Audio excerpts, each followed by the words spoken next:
Hello viewers, you're welcome to Issues in the News on 9 News Nigeria. Of course, that flagship program that seeks to bring you trendy and topical issues making round our dear country. My name is UDOETTE, your regular presenter. And in today's edition, we will be looking at another trendy and topical issues that has been making rounds our dear nation. In today's edition, we want to be looking at the suspension of Abdullahi Ganduje, the national chairman of APC, and the declaration of former Kogi State Governor Yahaya Bello, wanted by the EFCC, the withdrawal of his police aids by the Inspector General of Police. Another issue making rounds in our nation is that of the socialites Idris Okuneye, aka Bobrisky. These events have not only captured the headlines, but have raised very important questions about governance, security, and societal norms in our nation.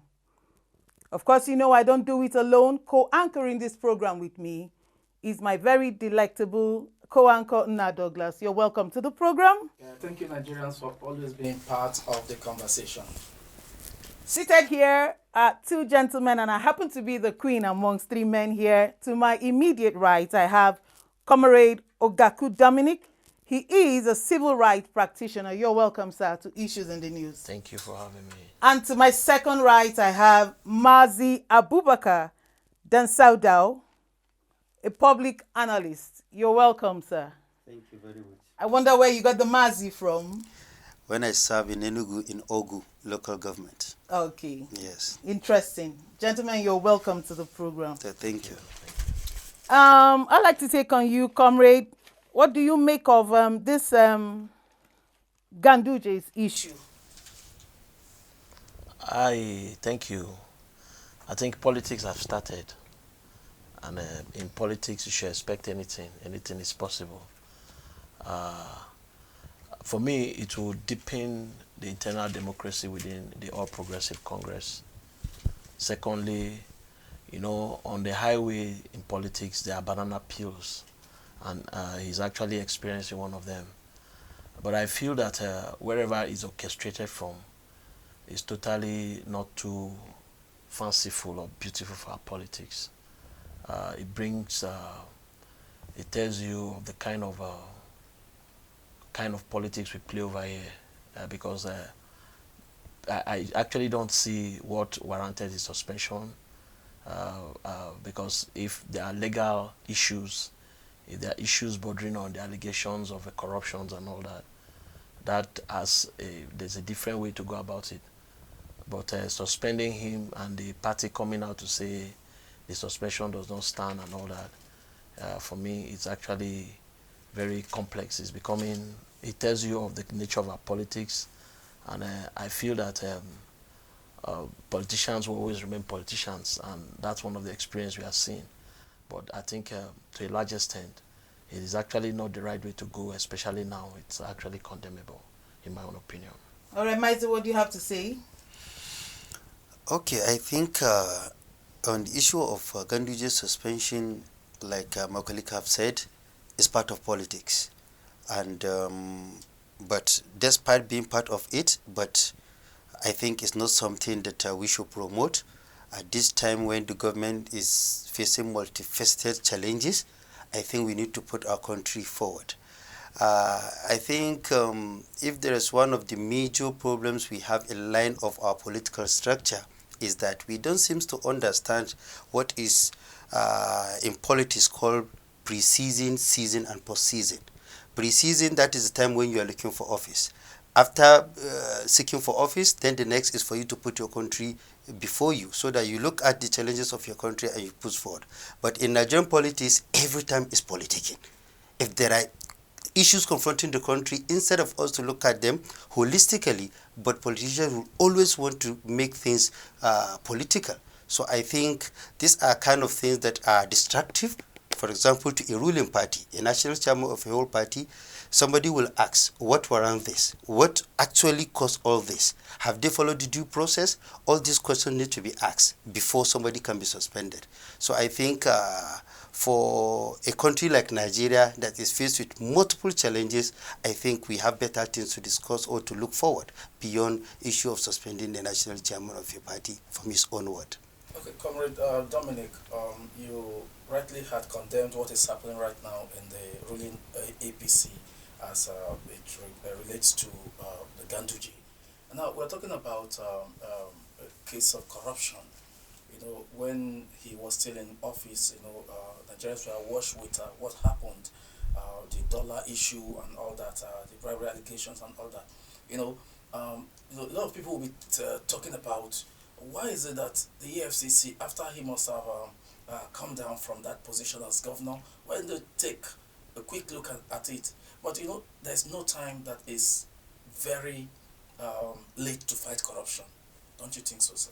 No, I understand where you're coming from. That's why I said there are approaches to how you can go about that. It's not to go and suspend him from his party. It has no bearing. The EFCC, you say, he who alleges must prove. If you say the man had committed monumental corruption under his watch as governor, then the onus lies on the people to be able to prove. And there are other ways, other very sane and very democratic way to go about it than trying to use a triangle of suspending him. You see, what they are only orchestrating is just to what they did to Adams Oshomole, and they saw that it worked. And you see, that's why the party is trying to resist it. There are other ways. If the man is found culpable, nobody is saying nobody should shield him. You know, the FCC has a right to arrest anybody. That's their mandate. So you cannot now say because it's been alleged. Because what we heard about the dollar and all that is still at the realms of allegations. Whatever corruption you are talking about is still at the realms of allegations. And there are moods on how to go about that. And I expect that, you know, we should be going forward, like my colleague said. We should not be going backward. We cannot begin to use the same strategy and expect things to change. So we should be seen to be democratic in all our practice. We should follow very laid down procedures that will make it seamless. But you see, the way it is done now, you know that it is actually a yeoman's job. It is targeted at trying to get him off that seat, and that will not work because you see, the party is already resisting. Why would you think it is targeted at getting him off the seat? Because that's exactly the essence. Because if you say the man has committed corruption, there are ways. Well, he can step aside while But you cannot go to his word and say, let them suspend him. You see, that is where the politics now comes in. That is where you see, that it's orchestrated from some angle as a way of trying to give him a bad name so that they can. There are other ways. That's what I'm saying. Because if it's not like, okay, now we're having court cases upon court cases, there's a court case that said his suspension is upheld, another court came and said the suspension has been is squashed, and also you see we are just going round and round circle. But I feel that there are ways that can be done. You mentioned one of the ways, just one of the ways. The best way is you drag him to those who are saddled with the responsibility to handle issues like that.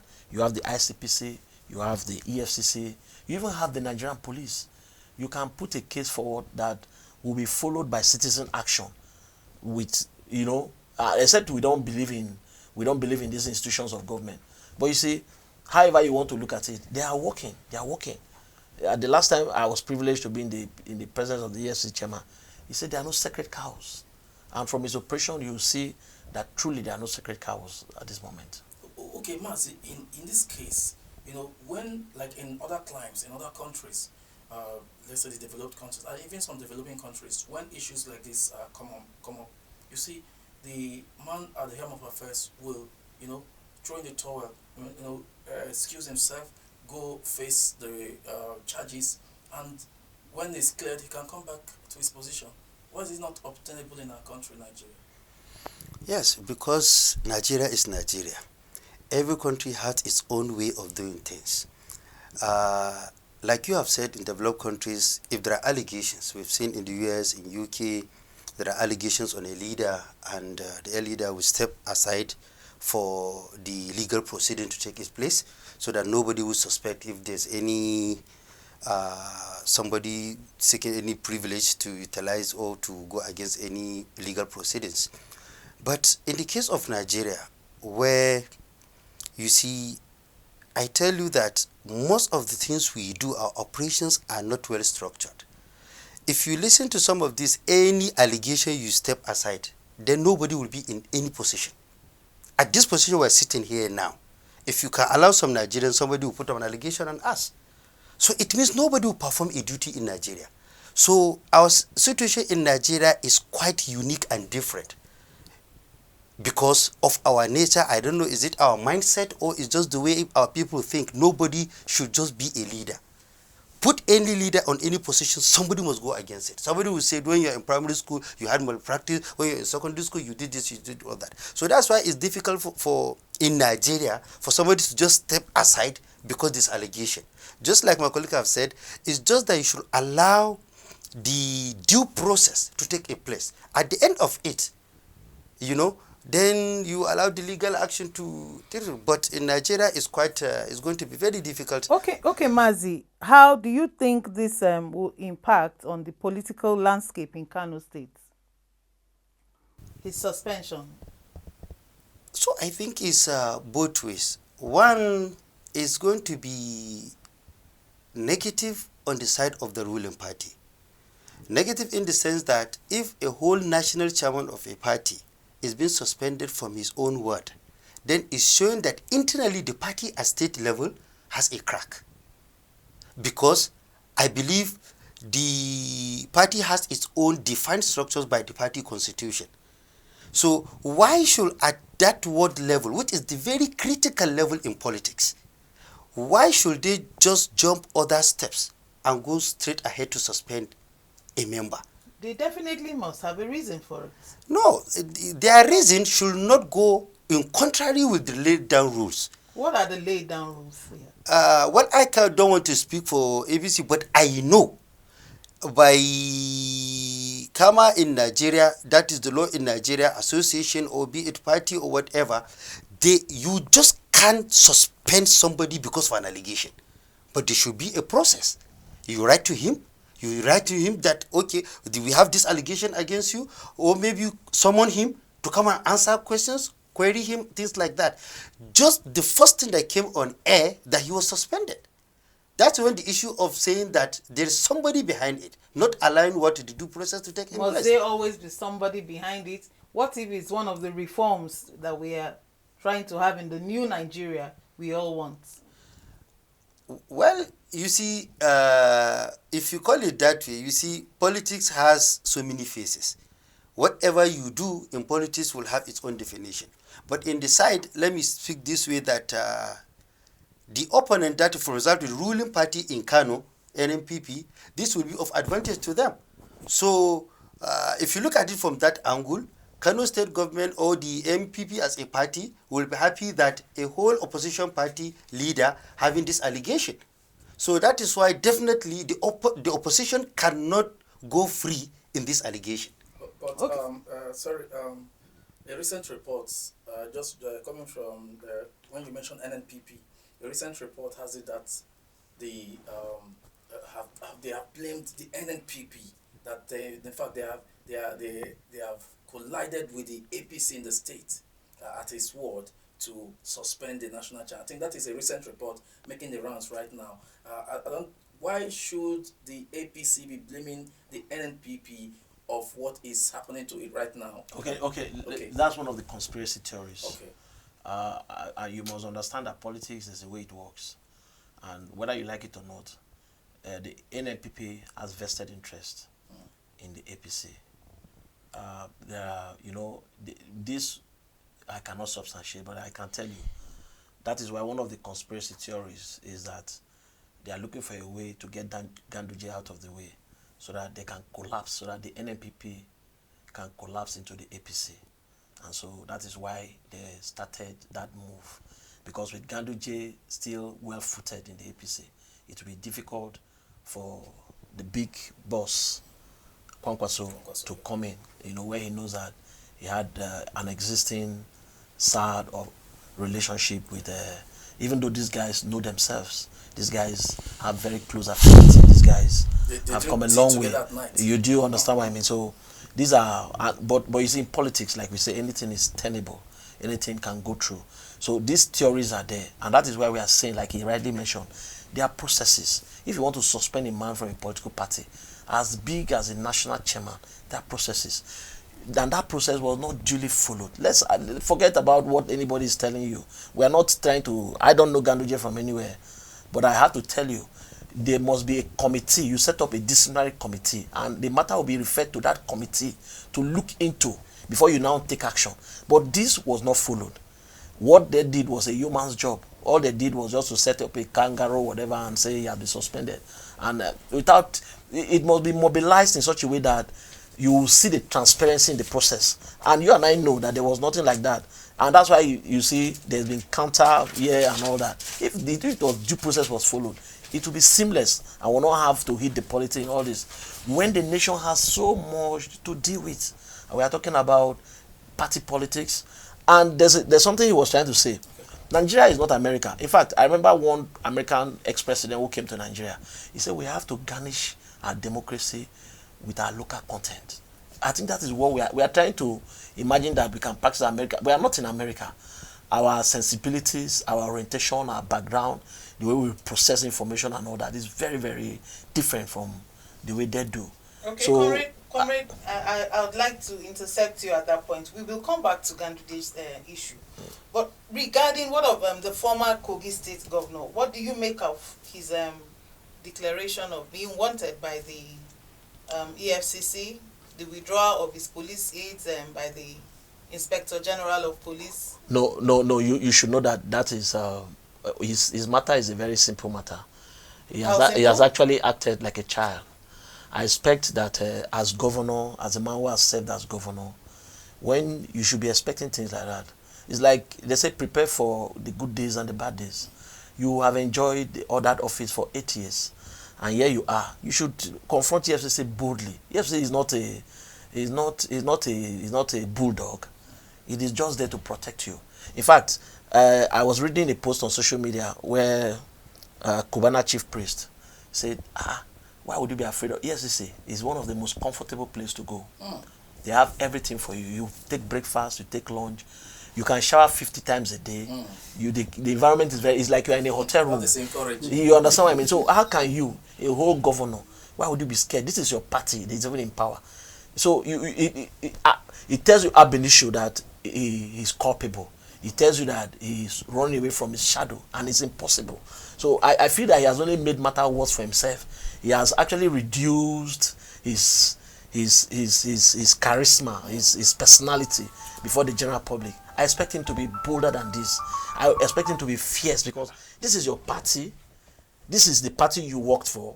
And this allegation, does not mean that the EFCC invites you.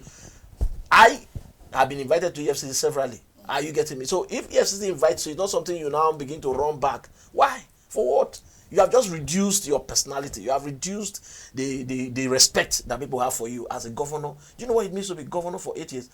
I remember when the former governor of Ekiti State, Fayose, was to appear before the EFCC. In fact, he went ahead to turn it into a drama. Printed T-shirt, got his boys. There's even a story where one of his aides who told me that what he did. He said that night, anyway, I should not have said this, but he said that night, he said they should go and bring him to INEC material. If you understand INEC material, you will get what I mean. So he enjoyed himself very well, and then now appeared there the next day. That's how it should be. You should be happy. You should be happy to go there, because you are going there to convince the entire world. If you be treated unjustly, people will fight for you. But what he has done now, it is even difficult for people to even fight for him. I was somewhere yesterday where I went to fix my car, and I had some Kogi boys who were there. They said the way he has behaved, that he's actually culpable. So already judgment has been passed by the court of public opinion because of the way he has conducted himself. Okay, MAZI, 80.2 billion naira allegations. Do you think Bello has something to hide? Do you think, in your own opinion? Okay, well, you see, despite it's an allegation, But the truth about it, whenever there is an allegation on a public officer, the first thing I usually do to do justice to both parties is to look back to the state and all the finances you receive within the period in office and correlate between what you have done and the quantum of the finances received. But not only to his own case, to be candid, you find it very difficult to match the quantum of money given to states and their level of development. I've been telling people from 1999 to date, federal government of Nigeria have been doing wonderfully well compared to states. If states had been performing to the level of federal government, Nigeria wouldn't have been here. So also down to the local government. So the truth about it is that we know when there was a case that Kogi state money was put in one private account, I think to the tune of almost about 12 billion or so, personal account of someone, you know, later on EFCC have to take the money to CBN and things like that. You see, there is a systematic problem. You can't have 4 governors in Nigeria without having 4 EFCC cases. What is the question now is it an individual problem or is it a system problem? To me, it's a system problem.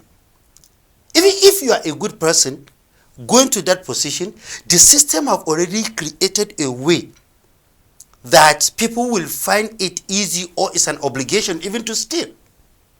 When you tell a leader already he's immune, you are telling me I'm protected. Anything I have done, I cannot be challenged. So what are you telling me? A man is always sitting down by his devil. So you said I have immunity for the period of while I'm in this office. What are you telling me? It's like your wife telling you that now I have given you embargo. You can sleep with any woman in the next 33 if you wish to. Which man will not take this, for example? That is the question. So our system has been designed in a way that it is even obligation for the public officers to stay. Look at our procurement procedure. Public office have been turned into just procurement alone. That is why the major responsibility of government, which is the governance, in fact, is even shied away. Because every leader is talking about what? Procurement. So from 1999 to date, almost 24 years. It is high time for government to sit down and evaluate its performance and look at where do we need to correct in our system. This procurement issue has been the problem. That is why government don't focus on its core responsibility of governance. Finally, to say this, on the case of the Bello, let me be frank with you. We all know when he contested for the president. If you see the way somebody is spending money, we need to have a system in this country that if we see you with a car of 100 million naira, we should ask you where do you get this money. Not only public officers. I can't stay with a neighbor who I know is a carpenter. Overnight, this man will just bring a car of 30 million naira. This only happened in Africa. So it's not all about public officers, it's about our system. In Nigeria, steal money, come and share to your community, people, they will hail you. Go to public office, don't steal money, don't give anybody money, utilize your salary from your own basic responsibility, people will insult you. So it is a system. Every politician wants to become president. To become president in Nigeria is every day becoming expensive. When you will buy from 400 million naira, ask business people, how much will 100 million do to you in business? But you just pick 100 million to just take 8 pages of form that can be printed in UTC for at the cost of 2,000 naira. So when politics is turned into this course, you expect public officers not to take public money. There is a problem. On the final note, please, I always ask the law or the acts that governs EFCC. Is it that EFCC is meant to wait when people steal money to act? We will answer that question. You will answer that question, but we need to go on a short break now. Okay. Viewers, don't go away. You can see how interesting the topic is. Let us go on a short break and we'll be right back. Thank you, gentlemen.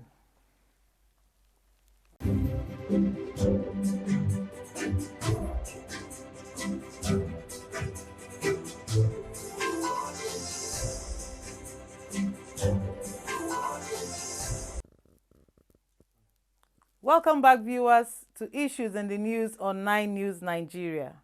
If you missed the first half, make sure you don't miss the second half. But in the first half, we looked at the suspension of Abdullahi Ganduje, the national chairman of APC, by his word, and also the declaration of former Kogi State Governor Yahaya Bello. With me in the studio, I've had two gentlemen, Comrade OGAKWU DOMINIC and MAZI ABUBAKAR DANSADAU, dealing with this topic, and of course my delectable host, Naira Douglas. Gentlemen, you're welcome to the second half of the program. Comrade OGAKWU DOMINIC, before we left, we went on the short break. Comrade MAZI made mention of EFCC do they always have to wait before when somebody commits a crime before they come looking for the person? Do you see that as witch hunting? No, that's not what actually happened. If you read the act establishing both the EFCC, the ICPC, they all talk about trying to protect corruption from happening, or infractions, financial infractions from happening. So the act does not say you have to wait till an offense is committed before you come after. But I think he also answered it in that light, because he started by saying, why do you give immunity to these people?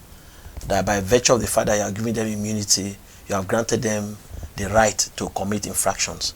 And you see, it is an abuse of power. It's an abuse of power. These people, immunity is not bad, because as a public office holder, if you allow everybody to begin to drag them from here, they'll be fully distracted.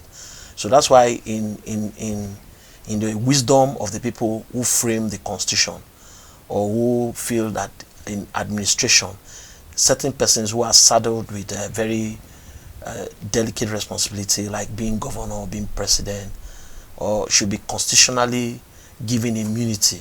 Immunity means so that people, you cannot be dragged and be distracted, even though you be totally distracted from doing the job of governance. And so that's why that clause is there. You are not given that immunity. So, but what they don't know is that immunity has a lifespan. It will expire after your tenure in office. And so most of them abuse that privilege. It is a privilege. They abuse it to such a level that now when they now get, and it's as if they are beclouded, they tend not to understand that this thing has an expiry date. So when they now get out of office and now feel and can now know that they're like every other common Nigerian, they don't have the powers again, you know, and then you see this anti-grav agency begin to descend on you, and they become very confused. You see, like Bello now is very confused, running helter-skelter, trying to hide and trying to curry public sympathy and all that. You see, because he did not know that a day was going to come. This is a man that was talking tough. For me, is actually a disappointment to the young people of this country. Because he has actually demonstrated weakness, and he has demonstrated, I pity him so much. Comparatively, I must tell you, Yahaya Bello did not do that badly. He started badly, but towards the twilight of his administration, he was trying to make a lot of amendments, and especially the issue of security, he was very firm on it. There are other areas where you can, in fact, I did a survey. Between the people in Kogi State, and it's on record that apart from that, their first governor, what's his name again, Abubakar Audu, that passed on. The next person that has done credibly well is Yahaya Bello. He has done in fact, he has performed beyond the other two governors who came before him. He has done better than them. But you see, he started by demarketing himself because of his strategy. I'm sure he did not apply his youthfulness properly, or I'm sure he was overwhelmed, or he was overwhelmed by the fact that he was governor, or he was excited. So, and he became like the excited cricket who used his own leg to bust his stomach, and that's what has happened to him at the moment.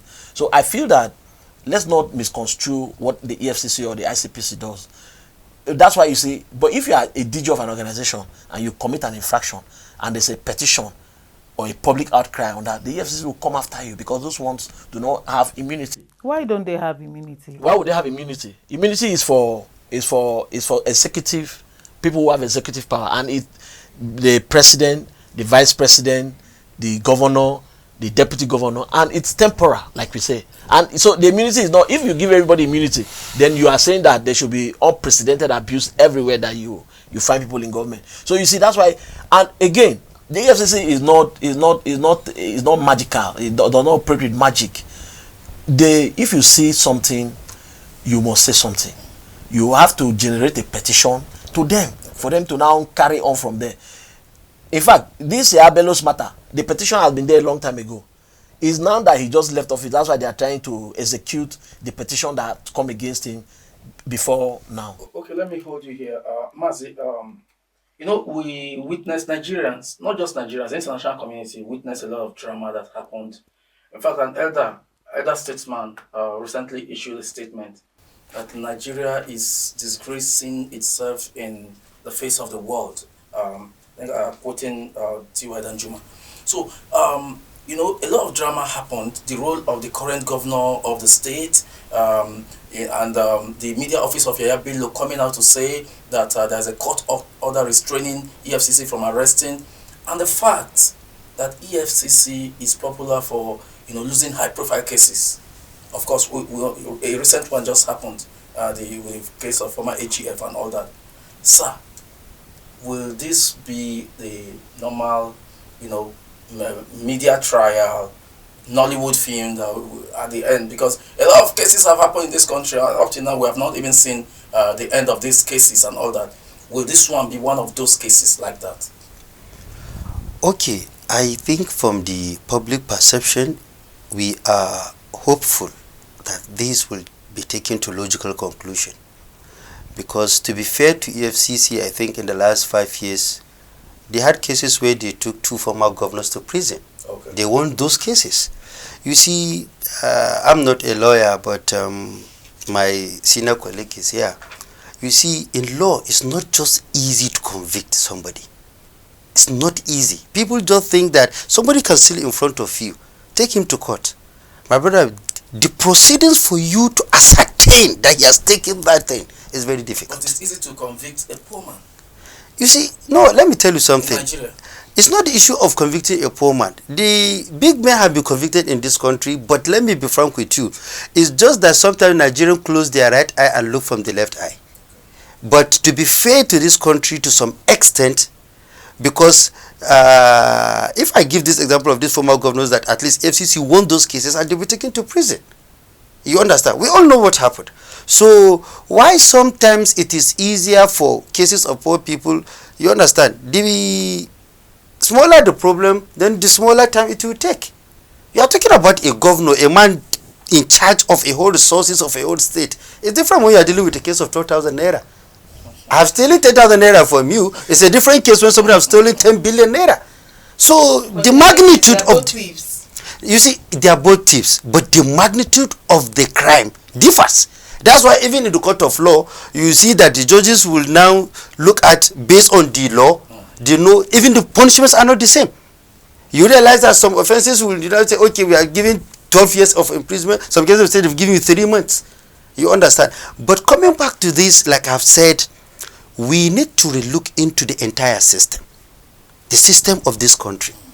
Sometimes internally, the government organs itself, as if they are working in collision, in friction, working against each other. When EFCC want to do this, the court order will say this. You see, there is need for us as a nation to define a holistic system of how things will flow. Because we know what happened in other countries. It's not a difficult thing for us to do, but it's about the political will of the principal who head the affairs of this country. Like I keep telling people that if EFCC tell me that a governor has immunity, no governor in Nigeria has ever stolen money alone without any public officer holder. The other officer holders, are they immune? So you can stop corruption even with the immunity of the governors, simply because the remaining people at the team, in fact, you don't need to wait for an allegation to be submitted. Because the process, when it starts, there must be a breach of procedure. So the breach of the procedure, I think, should be a criminal offense. So let us not wait for somebody to steal 10 billion naira For EFCC again to come and spend 2 billion naira to come and get this 10 billion back. Let us stop the people from the stealing. I think that should be the major concern, at least, that Nigeria should put before the EFCC. Because let's go back to all the cases we are having for EFCC and what have you. Let's check the budget. You see, in Nigeria, we need to, the citizens need to have a full understanding of the cost of governance in Nigeria. When the economy is hard, we are talking about we don't have money, for example, to have good roads. Where we are spending money on other issues, how can we stop it? The money we are spending to catch thieves in this country, they are too much. We need to stop people from stealing to avoid spending those money. That, I think, is my opinion. Okay, can we now delve into the dollar fall and the still increase in goods and services in Nigeria? Dollar has fallen. Things are still expensive. All right. Comrade, what do you have to say about that? He said something that is very touchy, and for me, that is the beginning of everything. It's the foundation of delivering good governance. That's the fact that, you see, what we're experiencing in this country is very systemic. Our systems are not working. That is why we have that's why we go through all manner of things, you see, because of the systems. Even the issue of dollar, I was privy to a former deputy governor in CBN, who gave me a breakdown of part of the reason why we are going through what we are going through. One of it is that, before Obasanjo came to governance in 1999, there used to be a 5th deputy governor in CBN, and that deputy governor was in charge of compliance. That is compliance in the sense that banks' compliance to regulations of the central bank, and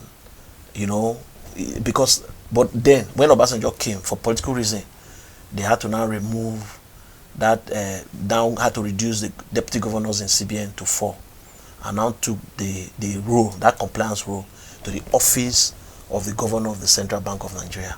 That is where our problem started from.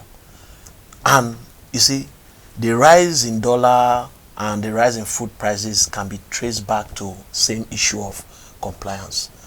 The simple logic is, if the dollar rises by 1 naira today, by just small fraction, every price in the market will rise without anybody saying anything. But if the dollar drops by 10, the price of goods will still remain at that level. So there is nobody who is pushing for compliance of goods and services. In fact, somebody told me a tale that touched me greatly, and I knew that Nigerians were not fair to ourselves. A lot, you see, when you go to the market, they'll tell you these are not old stock. We just bought this thing. We bought, but if you do a survey, if you do a real market survey, you discover that almost everything is still the old stock. All the old stock. Nigerians are just being wicked to themselves. You understand? Now, you notice that the dollar has gone down, but food prices are still increasing. Not just food prices, price of everything across board is still going up. Why? Because I expect an agency like the Consumer Protection Council, FCCPC, to move into action. Not just at the level of, they try to do that with SAT stores. They are doing with some now, right now. That is what should be. Because you see, you cannot tell me that there is no commensurate change in terms of when the dollar has dropped from almost getting from almost about 1,800 naira, now it's about 1,000 naira, and yet things are not still coming down, things are still going up. But what is the role of the citizens? Because the government agency alone cannot just do this. The role of the citizens is to talk like we are talking now. Is to expose everybody like we are saying now, because the citizens themselves are the ones who are. It's not that Americans are coming that are selling things in the market though. These are Nigerians who have decided to make profit from it. I wanted to tell you a tale that somebody projected that when Tinubu comes, dollar was definitely going to be rise, because they already knew his agenda. One of his agenda was to take away fuel subsidy, and once he takes away fuel subsidy, price of things will definitely go up. So this man, in about 3 months to Buhari exit, went and imported a lot of products, imported these things and stored them, and was waiting. In fact, they say he imported so much this is a real life story that somebody was telling me. And so when Tinubu now took away the subsidy, immediately knew that the price would go up. So when the price went up, he's now selling those things at a price of ×5 of the original price that was being sold at the market. So Nigerian businessmen are very wicked. We are undoing ourselves. We are wicked to ourselves. Now, I had an issue with a petty trader around my area. And I now noticed that the problem is not even with the petty trader. It's the big business people who are manipulating these things based on their projections, because they want to make as much profit as possible. If you look at the petty trader goes to the market every day to buy, just the way you come to him to buy every other day. So he is not the problem. And he goes to the big retailer, to the big wholesaler who has already increased his price, who has the old stock, who is already in charge of the old stock. But he's projecting, he's making his profit based on the increment in the dollar.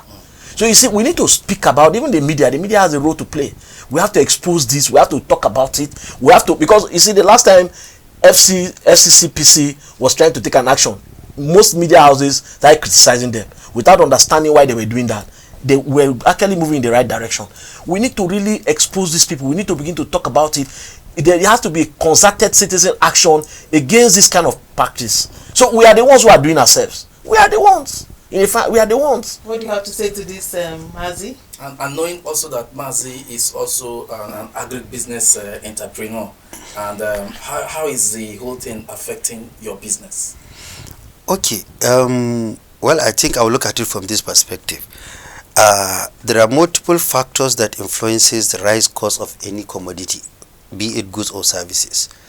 Dollar in Nigeria is one of it, and we know the price of diesel and hike of price of almost everything. So just for dollar to come down, yes, it's a factor for price to come down, but not as significant as the way people expect, because the multiple cost of production, there are composite of a lot of things that are embedded. Let me give you an example. I'm a rice mill. I have a rice mill factory. If I want to move 600 bags of rice of 50 kg to Port Harcourt, it will cost me almost 4 million naira. Just the cost of transport. 4 million naira. The labor that will lift a bag, before that was lifting it for 15 naira, today is lifting it for 150 naira. In Port Harcourt, it's 250 naira. Meaning just to lift the bag and put on a truck and bring it down, it's costing me 400 naira. Another issue is, on the road, there are a lot of people at different communities, not government agencies. We call them hoodlums. You have to pay 150,000 naira to settle people you don't even know. Security checkpoints.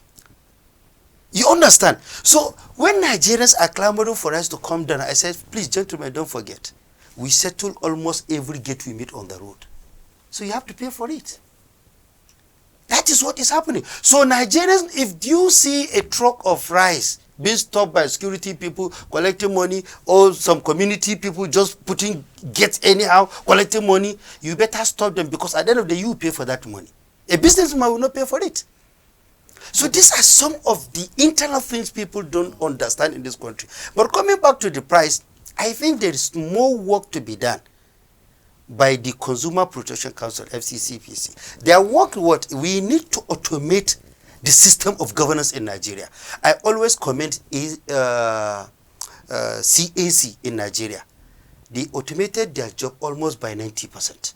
Today, I believe the greater part of work you can do with CAC can be done online. So what do they need to do?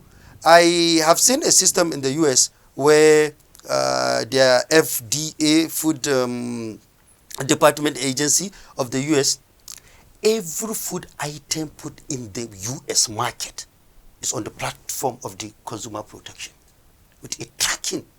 So when it's going to expire, the Consumer Protection Council of the US knows when that thing is going to expire. It's on the shelf of somebody, and he knows that he can't sell an expired product. Who is tracking what in Nigeria?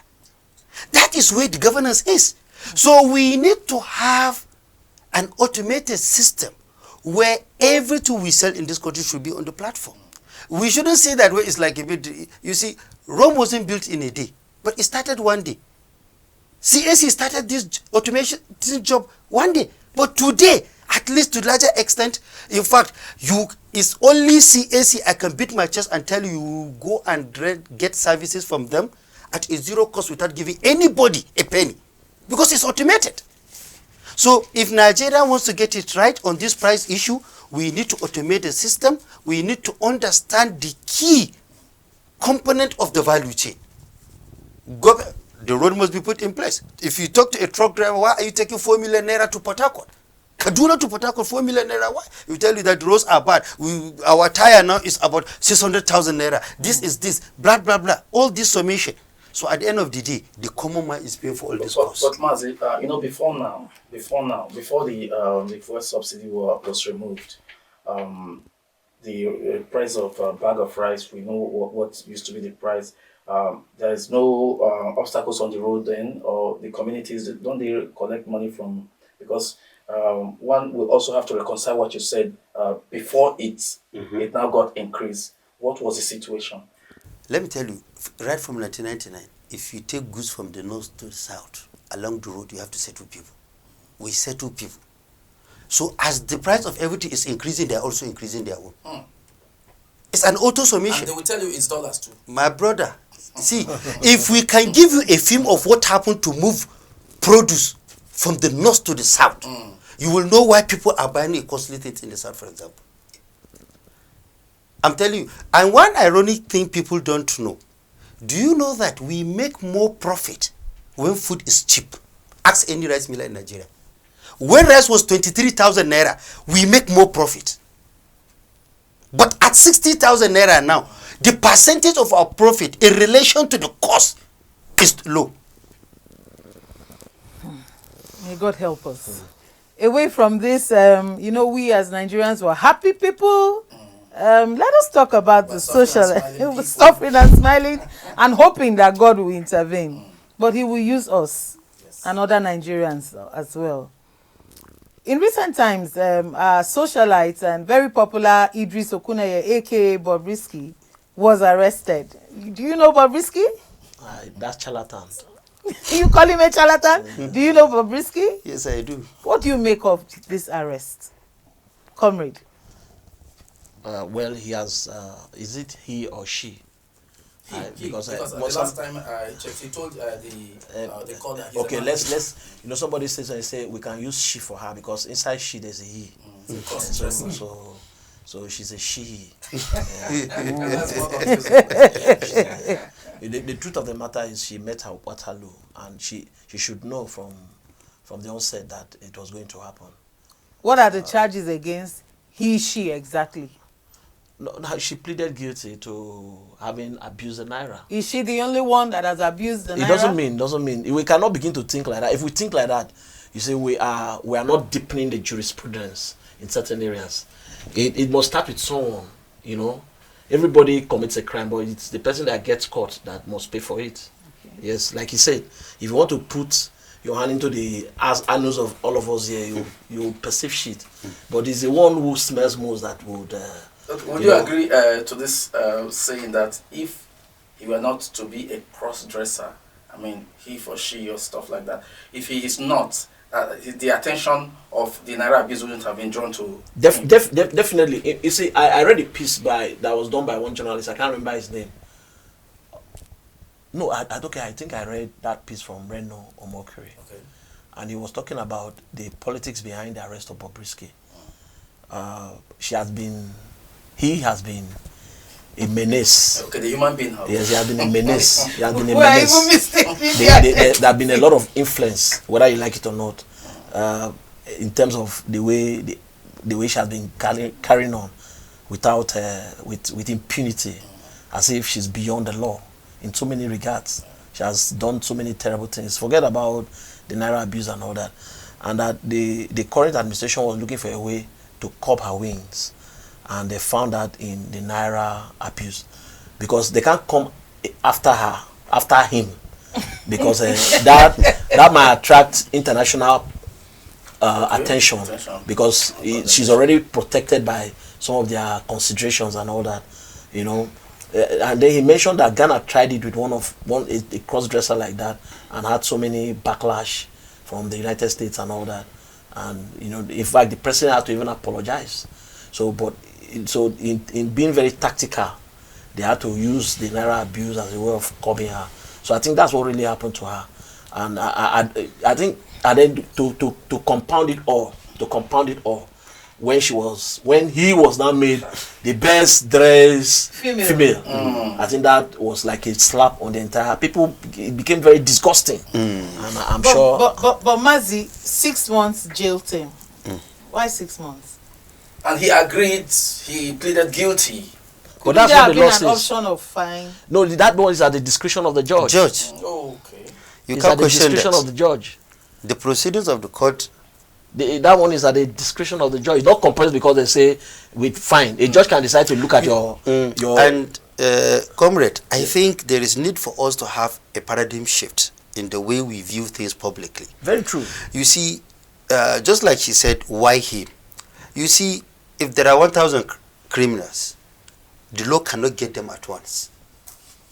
You understand? So he is now the culprit per se. Yeah. So tomorrow is going to be another person. Yeah. But the truth about it is that if justice has been made on someone and people believe that the due process has been followed, I think we should appreciate the system. Let me be frank with you. We used to always talk negative about our judicial system, but let me be frank with you. By my own little research, in Africa, we have one of the best judicial systems. Very true. Better than Kenya? I can speak to that. Most of our lawyers, most of our judges are the ones that even service those places. We write some of the best briefs. In fact, see, sir, from 1999 to date, just look at the court cases. The experience of our judicial system today, as far as, let me say, election matters, you understand, you will know that the experience has been so huge that Nigeria is even contributing to the international forum. I'm telling you.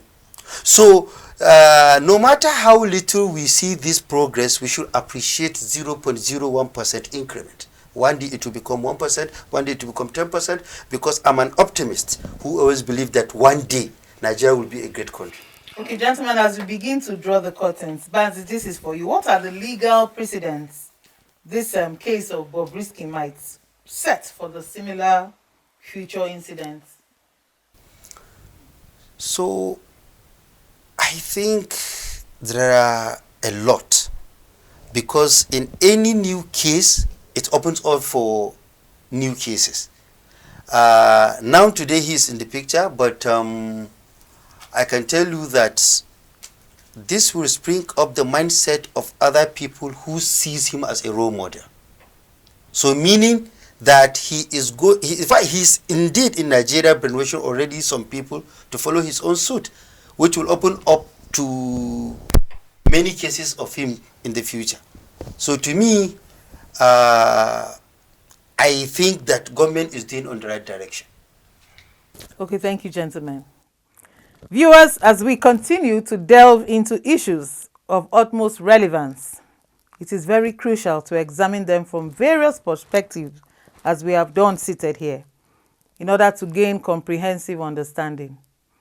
Time is never enough. This is where we need to draw the curtains in today's episode of Issues in the News on 9 News Nigeria. Gentlemen, thank you for having us.